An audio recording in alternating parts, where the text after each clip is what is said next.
हाँ हम पहुंचेंगे, चाहे वो चांद हो, चाहे वो मंगल हो, चाहे कोई सा भी ग्रह हो। अगर हमारे लोग प्रताड़ित किए जाएंगे, हमारे लोग पीड़ित किए जाएंगे, तो वहाँ हम पहुंचेंगे, चाहे जो हो जाए। उनको न्याय दिलाने का काम हम करेंगे। भीम आर्मी और राजा समाज पार्टी उनको न्याय दिलाने का काम करेगी। आपके लिए पुलिस प्रशासन है, थाना है, बाबा साहब का संविधान है, तो आप संविधान के अंतर्गत कार्य कीजिए। आप अपने समाज के लिए थाने जाइए, थाने से आपकी सुनवाई नहीं हो रही, आप कोतवाली जाइए, कोतवाली से नहीं हो रही, आप डीएम के यहाँ, एसपी के यहाँ, बड़े से बड़े पदाधिकारी के यहाँ जाइए, आपको न्याय मिलेगा। क्योंकि संविधान हमें अधिकार देता है।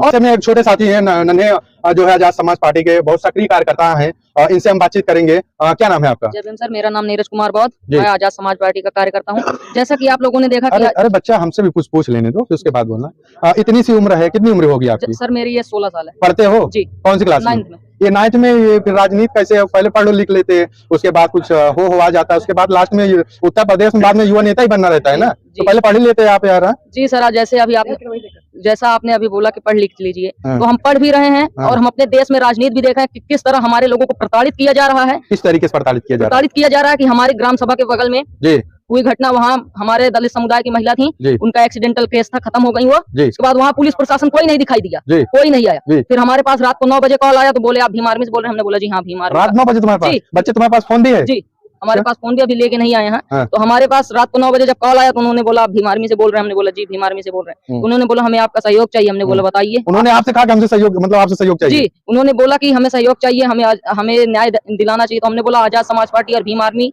आपके सहयोग में 24 घंटे तत्पर है, आप बताइए आपके साथ क्या घटना हुई। तो उन्होंने बताया कि हमारी माता जी गई थी गैस का अंगूठा लगाने, उसके बाद उनके ऊपर 4 व्हीलर चढ़ गई, वो खत्म हो गई और पुलिस प्रशासन हमारा कुछ सुन नहीं रहा है। तो हम बोले ठीक है, हम उनसे उनका जो दरख्वास्त दिए थे थाने में, उस पर कॉपी वगैरह मंगाए। और उसके बाद जिला अध्यक्ष है जो भीम आर्मी चंद्रकेश आजाद उर्फ चिंटू जी, ये कुंडा विधानसभा के निवासी हैं, इनके पास हमने भेजा और हमने इनको सुबह कॉल किया कि सर ऐसी ऐसी घटना हुई हमारे विधानसभा में। तो उन्होंने बोला ठीक है छोटू, आप घटना स्थल पर पहुंचो। हम भी पहुंच रहे हैं, संगठन भी आपके साथ खड़ा है। हम वहाँ पहुंचे, उसके बाद पहुंचा हमने उनका वहाँ थाना इंचार्ज जो यसो हैं, यसो साहब भी आए और उनका हमने मांग पत्र तैयार किया। उनको न्याय दिलाने के लिए भीम आर्मी लगी। पर हम लोग जब वहां से चले आए, क्योंकि हमारा समाज अभी जागरूक पूरी तरीके से नहीं हुआ है, हमारे समाज के लोगों को फिर किसी ने बताया कि आप ऐसा कीजिए, चलिए भीम आर्मी आपका पैसा खा जाएगी, हम आपका काम कराएंगे। उसके बाद उन्होंने हमें 2 घंटे बाद कॉल किया कि सर हम भीम आर्मी से काम नहीं कराएंगे। हमने बोला क्यों? तो वो बोले कि भीम आर्मी हमारा पैसा खा जाएगी। उसके बाद वो अभी फंस गए हैं और हमें 2 दिन बाद फिर कॉल किया कि हमारा केस नहीं लिखा जा रहा। तो हमने बोला सर आपने पहले तो हमें बोला कि हमारा पैसा खा दिया जाएगा, उसके बाद ऐसे ही हमारे समाज को आए दिन प्रताड़ित किया जा रहा है। 3 साल पहले पट्टी में हमारे ही दलित समुदाय का युवा था,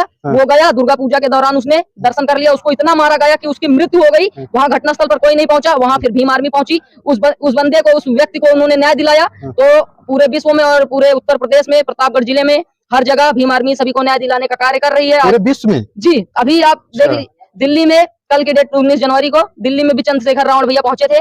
अच्छा, वो अमेरिका वाले मामले में भी गई थी क्या? नहीं, अमेरिका और वो बात आपकी सर बिल्कुल सही है। तो आप बोले पूरे विश्व में, तो हम अमेरिका में प्रोटेस्ट करने गई? जी, अभी नहीं पहुंची है वहाँ, पर हो सकता है कि ऐसे लगन से अगर हमारे साथी लोग कंधे से कंधा मिलाकर चंद्रशेखर रावण भैया का साथ देंगे तो 2024 में तो हम लोग चांद पे भी जो है धरना प्रदर्शन कर देंगे। हम हर जगह जहाँ हमारे समाज पे अत्याचार होगा वहाँ हम पहुंचेंगे, चाहे वो चांद हो, चाहे वो मंगल हो, चाहे कोई सा भी ग्रह हो। अगर हमारे लोग प्रताड़ित किए जाएंगे, हमारे लोग पीड़ित किए जाएंगे, तो वहाँ हम पहुंचेंगे, चाहे जो हो जाए। उनको न्याय दिलाने का काम हम करेंगे। भीम आर्मी और राजा समाज पार्टी उनको न्याय दिलाने का काम करेगी। इसी के साथ जय भीम, जय भारत, जय संविधान। अरे छुटको यार, इतना कॉन्फिडेंस कहाँ से आवा था यार? कौन स्क्रिप्ट कोई लिख के दिया था कि आगे आज जाके वही बोलना है, कोई मीडिया वाला मिल जाएगा? नहीं सर, हमको किसी ने लिख के नहीं दिया। इधर देखते रहो, इधर। हमें किसी ने लिख के नहीं दिया। हम अपने समाज के ऊपर अत्याचार देखते हुए समाज से जुड़ने का कार्य किए हैं। उसके बाद हमने देखा कि चंद्रशेखर रावण भैया जो हमारे युवा नेता जिन्होंने हमारे लिए आवाज उठाई, कुछ महीने पहले उन पर भी जानलेवा हमला हुआ। आज की माताओं बहनों और सभी का आशीर्वाद था उनके साथ कि जो वो बच गए, नहीं तो ये लोग हमारी आवाज को, हमारे युवा नेता को, जो भी बहुजन समाज की आवाज उठाता है उसको बंद करने का कार्य किया जा रहा है। हम किसी का नाम नहीं लेंगे क्योंकि ये राजनीतिक पार्टियां हैं, इनमें हम किसी का नाम नहीं लेंगे। यार तो लगा तो बहुत बड़ा नेता निकल रहा है। जी सर, हमको नेता नहीं, हमको केवल एक समाज सेवी बनना है। समाज सेवी बनना? जी, हमको लग तो नहीं रहा है समाज सेवी बनो यार। इतना मतलब इतने उम्र में यार लोग जो खाना पीना कैसे खाया जाता है, कैसे पहना जाता है, मतलब कि लोग इसी में रह जाते हैं। बच्चे जो है पढ़ने जाते हैं, उसके बाद खेलने जाते हैं। इतने उम्र में यार इतनी बड़ी बात, लंबी बात, इतने में तो आपके राष्ट्रीय अध्यक्ष में शायद नहीं बोलते होंगे। नहीं सर, चांद तक के जो आपने जो है दावा कर डाला। नहीं, हमारे लोगों पर जहाँ अत्याचार होगा हम वहाँ पहुंचेंगे और पढ़ाई के साथ साथ हम समाज सेवा में भी हमारा योगदान रहता है।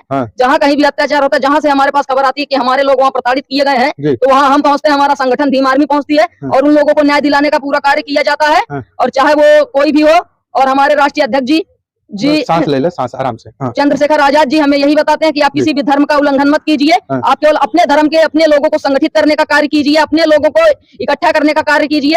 क्योंकि सर आप जानते हैं कि लाठी की मार, गोली की मार, गोली खत्म हो जाएगी, लाठी टूट जाएगी, हाँ। पर कलम एक ऐसी मार है जो कि कलम कभी नहीं टूटेगी। आप कलम से लड़िए, ना लाठी से लड़िए, ना फरसे से कलम से लड़िए, लड़ी? जी हमसे लड़िए। अगर आपको कोई दो बात बोल रहा है तो आप उसके लिए उससे मारपीट मत कीजिए। थाना है मतलब कोतवाली, कलम से कैसे लड़े? कलम से लड़िए आप। कैसे? हम आपको बता रहे जी। हैं, आपको किसी ने गाली दी जी। तो आप उसको उल्टा गाली मत दीजिए, ऐसे कलम फेंक दीजिए? नहीं कलम मत हाँ, फेंकिए। हाँ। आपके लिए पुलिस प्रशासन है, थाना है, बाबा साहब का संविधान है, हाँ। तो आप संविधान के अंतर्गत कार्य कीजिए। आप अपने समाज के लिए थाने जाइए, हाँ। थाने से आपकी सुनवाई नहीं हो रही, आप कोतवाली जाइए, हाँ। कोतवाली से नहीं हो रही, आप डीएम के यहाँ, एसपी के यहाँ, हाँ। बड़े से बड़े पदाधिकारी के यहाँ जाइए, आपको न्याय मिलेगा। हाँ। क्योंकि संविधान हमें अधिकार देता है, और संविधान अभी ये नहीं कहता, संविधान कहता है कि आप स्वतंत्र हो, स्वच्छंद नहीं हो कि आप किसी को गाली दे दो, गोली मार दो या किसी का कत्ल कर दो, तो आप स्वच्छंद रहे हो, केवल स्वतंत्र हो, अपनी मर्जी के मालिक हो। आप अपने समाज में जहाँ कहीं भी अत्याचार हो आप वहां जाइए, समाज को जगाइए, समाज को उठाने का काम कीजिए, अपने लोगों को संगठित करने का काम कीजिए। तो इसी के साथ मैं अपनी वाणी को विराम देता हूँ। इनमें जो त्रुटियां हो क्षमा करें। जय भीम, जय भारत, जय संविधान। तो आप देख सकते हैं ये बच्चा महज लगभग कितनी उम्र होगी बच्चा? सर मेरी 16 साल एज है। 16 साल की उम्र है। 16 साल के बच्चे को जहाँ किताबी